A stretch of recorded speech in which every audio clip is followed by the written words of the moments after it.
Police emergency. Hello, can you hear me? Yeah, there's been an explosion at Manchester Arena.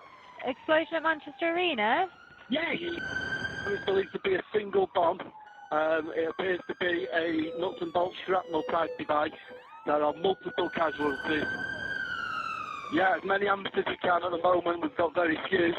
All we can get in ambulances. 22 lives lost, many more injured.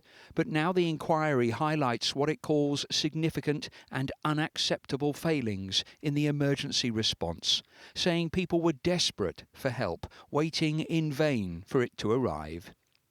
It says Jon Atkinson wasn't carried out on a makeshift stretcher for 47 minutes and would probably have survived his injuries if he'd received expert medical help sooner. And it concludes there is a remote possibility that Safi Rose Roussos could have been saved too if the emergency response had been better.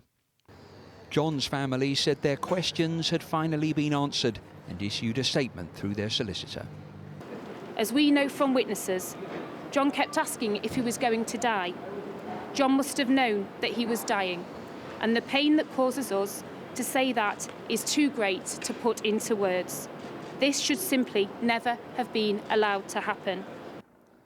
Among the failures listed, the police not declaring a major incident until hours after the bomb, not telling other emergency services they were initially treating it as an ongoing gun attack, and failing to set up a combined rendezvous point.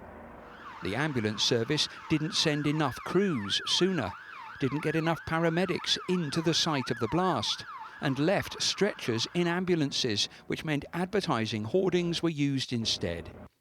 Senior fire officers weren't decisive enough, overestimated the risk, and kept their crews miles away from the arena for 2 hours, meaning a vital emergency service just wasn't there when needed most.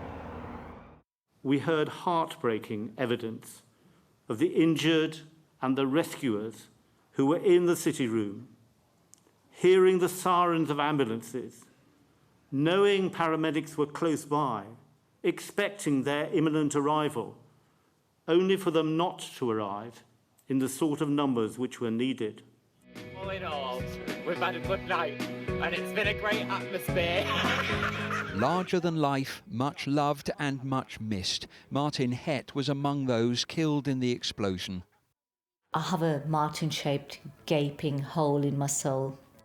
His mum still campaigning for Martin's Law, better security and emergency training at public venues. For her, today's findings are about lessons learnt, not blame. Human error is always a factor that can happen, and people do make mistakes. And those people who have made mistakes know they've made mistakes, and I'm sure they don't feel really good about themselves. And there's been enough heartache with what happened, and I don't want people to suffer more, and that includes people from the emergency services.